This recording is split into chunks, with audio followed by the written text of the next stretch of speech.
بسم اللہ الرحمن الرحیم۔ السلام علیکم۔ آج میں آپ لوگوں کے ساتھ ایک بہت ہی انٹرسٹنگ سٹوری شیئر کرنے جا رہی ہوں۔ اس سے پہلے میری آپ لوگوں سے ایک چھوٹی سی درخواست ہے، اگر آپ میرے چینل پر نیو ہیں تو میرے چینل کو سبسکرائب کرتے ہوئے ساتھ میں موجود بیل آئیکن کو ضرور دبائیے گا تاکہ میری آنے والی نئی ویڈیو کا نوٹیفیکیشن سب سے پہلے آپ تک پہنچ سکے۔ تو چلیے آج کی ویڈیو شروع کرتے ہیں۔ 10 برس کی ہو چکی تھی مگر ابھی تک دنیا میں میرا کوئی دوسرا بہن بھائی نہیں آیا تھا۔ امی ہر لمحہ مجھ سے کہتی کہ اریبہ دعا کیا کرو اللہ پاک تمہیں بھائی دے دے۔ میں نے یہ دعا اٹھتے بیٹھتے سوتے جاگتے مانگی تھی مگر ابھی تک قبولیت نہیں ہوئی تھی۔ اب امی کو کسی نے بتایا کہ پیر جی کے مزار پر جا کر جو دعا کی جائے وہ ضرور قبول ہوتی ہے۔ امی صبح سویرے ہی پیر جی کے مزار پہ چلی گئی تھی جبکہ مجھے گھر میں ابو کے پاس چھوڑ گئی تھی۔ امی 5 گھنٹے بعد لوٹی تھی۔ میں تو ابو کو یہ دیکھ کر حیران رہ گئے کہ امی کے ساتھ ایک بچہ بھی آ گیا تھا۔ ابو جلدی سے امی کے پاس گیا اور بولے منزہ یہ کون ہے؟ امی بولی سرمت لوگ سچ ہی کہتے تھے پیر جی کے مزار سے ہر دعا قبول ہوتی ہے۔ دیکھیے نا میری بھی دعا قبول ہو گئی ہے۔ میں مزار پر کھڑی رو رو کر بیٹے کے لیے دعا مانگ رہی تھی تو ایک عورت میرے پاس آ کر بولی روتی کیوں ہو بہن، اس بچے کو گود لے لو، یہ ویسے بھی بے سہارا بچہ ہے۔ میں تو 3 سال کے بچے کو دیکھ کر خوشی سے اچھل ہی پڑی، اللہ نے مجھے پلا پلایا بیٹا دے دیا تھا۔ میری امی کی خوشی کو نظر انداز کر کے میرے ابو بولے منزہ جہاں سے یہ لڑکا لائی ہو وہیں چھوڑ کر آؤ، مجھے کسی کی اولاد پالنے کا کوئی شوق نہیں ہے، اللہ نے بیٹی دے دی ہے وہی میرے لیے بہت ہے۔ امی منہ بنا کر بولی صفدر کیا ہو گیا آپ کو، ہم نے بیٹی بہانی نہیں ہے کیا، بڑھاپے کے سہارے کے لیے ہمیں بیٹے کی ضرورت ہے۔ ابو غصے سے اٹھ کر ہی چلے گئے۔ امی نے مجھے چھوٹے بھائی کا نام علی بتایا تھا، مجھے وہ ننھا سا بھائی بہت ہی پیارا لگا۔ میں اس کے ساتھ کھیلنا چاہتی تھی مگر وہ کھیلتا ہی نہیں تھا، وہ ڈرا سہما گھر کے کونے میں دبک کر بیٹھا تھا۔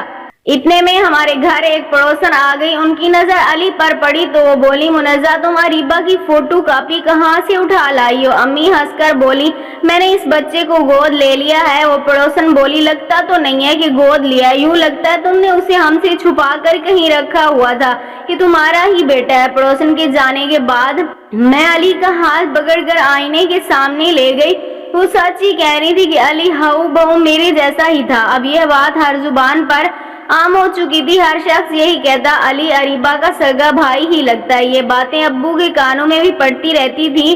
ایک دن ابو غصے سے بولے منزہ مجھے سچ بتاؤ یہ بچہ کس کا ہے، اس کی شکل اریبہ سے کیوں ملتی ہے؟ امی نے مزار والی بات پھر سے دوہرا دی تو ابو چپ کر گئے مگر دادی ہر لمحہ ابو سے کہتی رہتی اپنی بیوی سے پوچھو بچہ کہاں سے اٹھا لائی ہے۔ مانا کہ دونوں بچوں میں تھوڑی بہت مماثلت قدرتی طور پر ہو جاتی ہے مگر یہاں تو معاملہ ہی عجیب ہے، آنکھوں کا رنگ، بالوں کا رنگ، حتیٰ کہ ہونٹ کے نیچے تل بھی ایک سا ہے۔ تو مجھے شک ہو رہا ہے کہ بہو نے تم سے کوئی بات چھپا کر رکھی تھی۔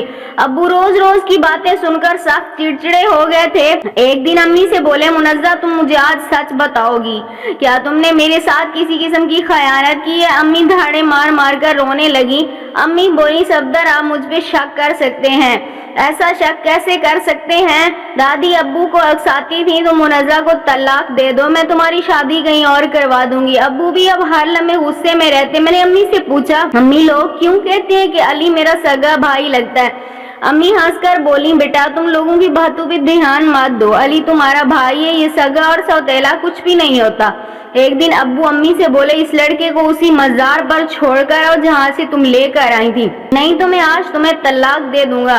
امی نے علی کی انگلی پکڑی اور روتے ہوئے اسے اپنے ساتھ لے گئیں۔ 2 گھنٹے بعد امی کی واپسی ہوئی، امی کے ساتھ علی بھی تھا اور ایک عورت اور بھی تھی۔ ابو کی نظر اس عورت پر پڑی تو وہ دنگ رہ گئے تھے، بولے شہلا تم تو مر گئی تھی نا؟ اس عورت نے سر ہلا دیا اور بولی مری نہیں تھی بلکہ میرا ایکسیڈنٹ ہو گیا تھا، میں کومے میں 3 مہینے رہی تھی مگر میری کوکھ میں پلنے والا تمہارا بچہ محفوظ رہا تھا۔